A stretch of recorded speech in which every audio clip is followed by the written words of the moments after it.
Hello there everyone, today we're gonna tie this. This is one of my all-time favorite pike flies. This is called the eel. And the reason for that, it's relatively long, it's relatively slim, but this is probably one of my all-time best catching pike fly patterns. It's a really nice color. I like the black very much. It has a lot of lively stuff in it here. I've done this one before, but on a tube, and basically I tend to move more and more away from the pike tubes and instead just tying on the hooks because they're easy to change, they last long, and they're very good. And the tube option is best, is probably the best for wriggle tails and stuff like that. But I come more and more to simply just build in a lot of movement in the flies instead of having to deal with all the wriggle tail stuff like that. So I build, instead of using the wriggle tail, I simply just build flies that are big, that are lively and has a lot of movement. And this one has. I have caught many big pikes on a black fly of this type, of the eel type. So the eel, a black, nice pike fly. Here comes the video. Okay, so here goes. Now we're gonna tie the eel. This is a really nice pattern that I've caught many fish on. The first thing we need is an Ahrex hook, the Light Predator Stinger in XL. It's called 351, the one I use, because it's barbless, and I like that. But before we start tying, we need to add a tungsten bead. And the color of the tungsten bead doesn't matter, but this is to give the fly some weight, so it will kind of dive in the water like this. And basically then we are ready to rock and roll. So I'm gonna take my tying thread here, just apply some thread to the hook shank. I don't want to go all the way down because we don't need that. And the first thing we're going to use is some ostrich hurls. These are to make the tail of the fly, and these are just magnificent and really awesome in length. I have some very excellent XXL bucktail also, but ostrich feathers in the shop, and you get half a feather for a very good price. So basically, as you can see, this is a fairly long, very nice plumes here, and I take these to make the tail and to give this fly the right tapering. So I'm going to tie these in before I tie for the first bundle of bucktail to basically give the fly kind of a good silhouette, and to not make this ostrich hurl stand too much out. So just apply some thread to this, and then you have basically the tail part of the fly. The next thing is some bucktail to give it a bit of bulk, and to give it the right tapering. So I take some long black bucktail, and when you order from my shop Nordic Anglers, if you're tying pike fly, let's say, or something like that, please just state in your order note that you specify in the note to your order that you need this bucktail for instance pike flies or something like that, and we will do our best to find you the best material suited. And if you have any special requirements for fly tying material, maybe you want a particular cape or saddle or something in as vibrant as color as possible, or with as much markings as possible, you can always just leave a note to the order, and we will do our utmost to find you the best we have in stock that correlates to what it is specifically that you want. So basically, then I'm gonna take a bundle of bucktail here, tie it around. We're about halfway up the hook shank now. Just use some loose turns before I apply some pressure.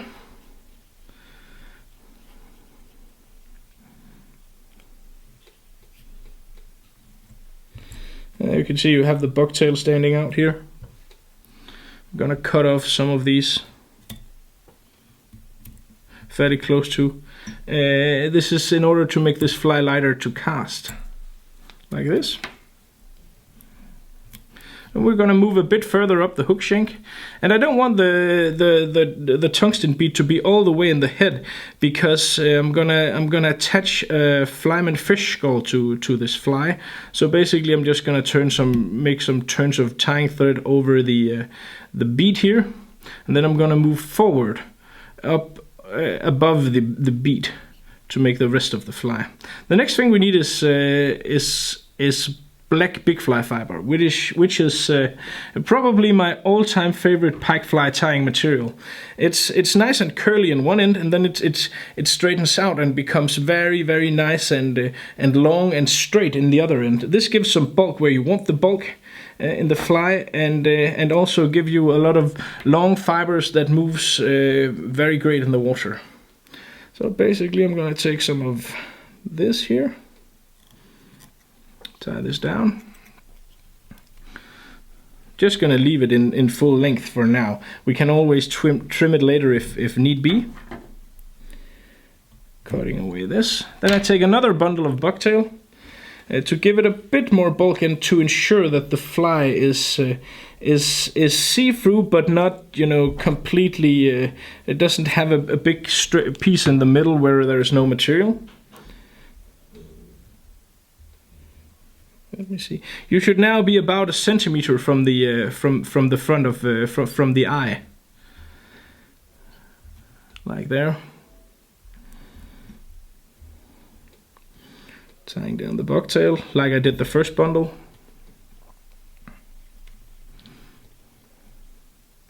So you have a lightweight fly that has a nice silhouette, but is still semi-transparent and translucent, and just have the completely the right tapering now. Cut off this bucktail here, the stumps, the ends, fairly close to now, because a lot of things is gonna happen on the final part of this fly, like this. And I'm gonna take some Magnum holographic Flashaboo in the color holographic black, which is one of my all-time favorite flash. It's 52 centimeters long, and this is a really, really big package, so you get an insane amount of flash for your money with this option. And I'm just gonna pull it so it's uneven in length here. And the reason why I didn't take that much is because I'm gonna double this, but I'm not gonna double it so it's completely uneven in length. So I have one that is a bit longer than the other. This also helps with the tapering and give this this flesh here the right look and the right feel. Then I cut out the part where it was doubled, and then I lay this on top of the fly mainly.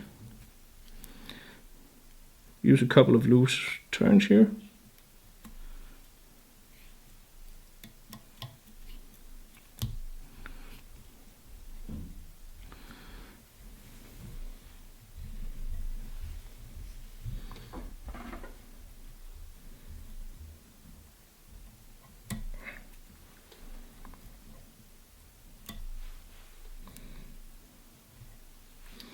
It would probably have been easier just to tie it down in the middle and then turn it over. I just realized that. I don't know why I did this way this time. I normally do the other thing. Then we need some hackles, some saddle feathers. And in the shop I have some very nice Keogh, very long feathered saddles. And these are just really, really well suited for pike flies, because they give a lot of kick to the fly, and they look awesome in the water. They're fairly durable, and they basically they add a ton of life to the fly here. The quality of these are quite good. They're quite long, as you can see. I mean, it's not 52 centimeters, but it's definitely 30. Of course, this can vary from saddle to saddle. But I'm gonna add, one of these are too short. I think one of these are fairly much shorter than the other ones. Basically just gonna single that out and get it a bit more on par with the others, like that.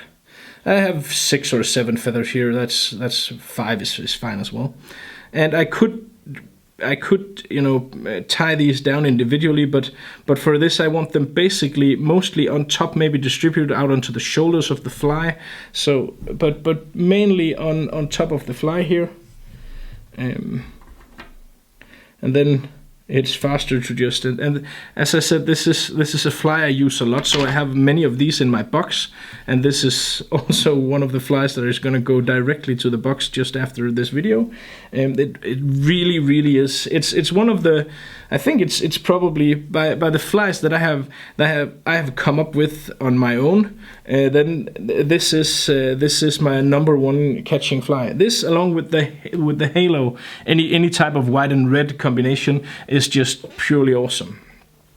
Then, to give this a bit of contrast and to add some contrast to the fly, I'm gonna take some opal mirage flesh. And we do not want too much of this because this is really shiny. But if you're fishing on very bright days and bright waters and stuff like that, and you think this shines too much, if you don't take too much of this in here, it's easy to simply remove that out on the water. That was a bit too much, something like that. And I try to distribute this fairly. This is going to be fairly all around the hook. And if it isn't, you can basically manipulate it all the way around. There we go. So that's the main part of the body is now done. Now we only need to finish it off with the head section. And for the head section of this fly here, if you like, just apply some Sabagap every now and then to the fly. That works great for making your fly more robust. I use a bit more thread. And now we're gonna take a second piece of a second helping, you could even say, of the ostrich here. And we're gonna tie these down close to the eye, so they're pointing forward.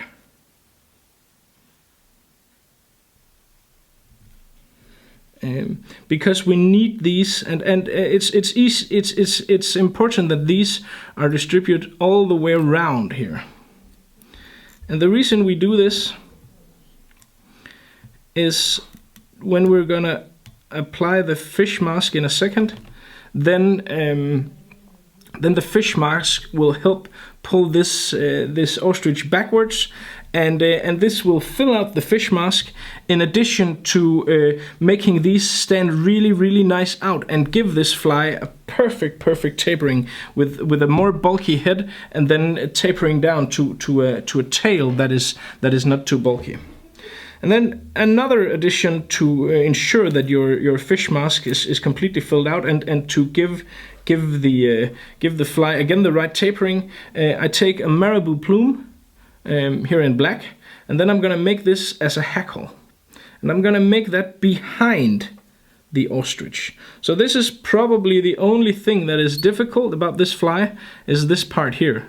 It's not that difficult, but it just, it takes a bit of, because I only have this small room here for this here for making the hackle.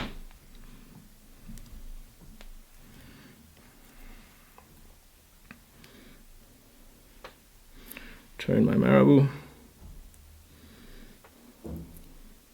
And marabou again is fairly strong and fairly durable, so it will not get locked in the pike's teeth, and it will stay there. And as you can see, it gives a lot of movement in the front of the fly, but it also composes a very nice illusion of head. It gives it that right tapering effect that I think is important to having a good pike fly. Basically, I'm just gonna tie this down here. Oops, that wasn't fastened completely correctly. I just need to sort out all my materials here. And this is why I said it was a bit tricky and a bit difficult.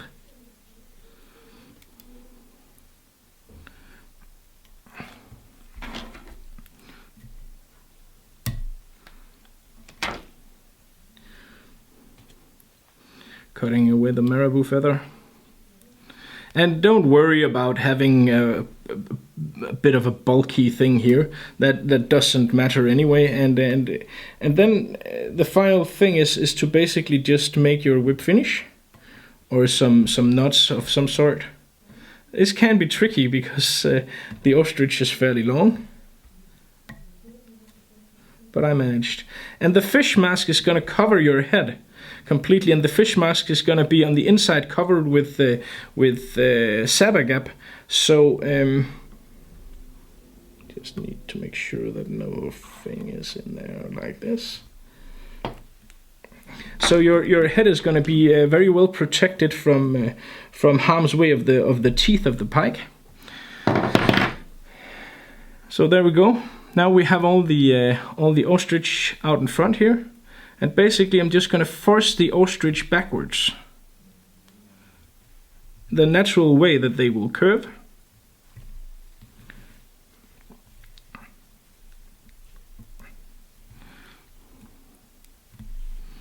And as you can see, this will make the fly even more bulky and give it the right tapering, and also make it really move erratic in the water. So you have a really well moving fly. It's not too heavy to cast. It's fairly big. It has some weight built into it, so it will bounce and move in the water. And all of this makes it easier to cast, especially if you consider that a fly like this doesn't need a wriggle tail. I tend more and more to go for making flies that move on their own instead of the wriggle tails, because, well, basically I think it's a bit tedious and annoying to have to make all these different setups and having all this hanging out behind my fly. And the wriggle tails, they look nice in the water, and I've fished quite a lot with them, but they cast a bit poorly, to say the least. And this actually gives you, oh, one of my hackle feathers fell out. That's not a good sign, but I don't think, I'm just gonna pull here and see. No, the rest of them stays there. But the wriggle tail eats up a lot of your casting. So for me, it's important to make flies that swim well on their own, and that just performs well on their own. And a fly like this really does that. And also if you have flies that swim well on their own and is not that difficult to cast, a lot of the times if you have problems with casting big flies, a lot of that is probably due to if you've attached a big wriggle tail or a big dragon tail, because they take up a lot of casting distance and make your casts really a lot more difficult than they ought to be or have to be. The last thing we need here is to apply some Sabagap, and then 2 eyes, and for this I like an opal eye. So I just added a bit of Sabagap to the groove, to the dentation in the head, added the eye there, and I'm going to do the same on the other side. You can use UV glue also if you like. UV glue is going to be fine for ensuring the eye, but I've not had problems with this here. You can catch quite a lot of pikes before the eye or something like that falls off. I'm sorry about that. That's my phone. It should be on.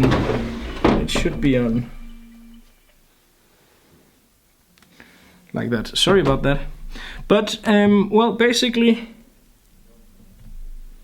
there you have it, the eel in all its blackness and magnificence. And it's a fairly long fly, but as I said, my experience tells me that a big fly often catches a more bigger pike than smaller flies. Except if you're fishing in really high pressure water where there is a lot of fishermen, then sometimes a smaller fly and sometimes a smaller fly in more neutral colors is the right way to go. But this here, the eel, is just a pattern that is always in my box and always will be. It really casts well. Sorry about that. As I was saying, it casts well and it fishes even better. This is definitely one of my main patterns.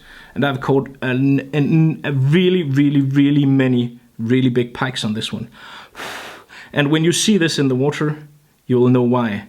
This catches fish and catches many fish time and time again. So, there you go, the eel.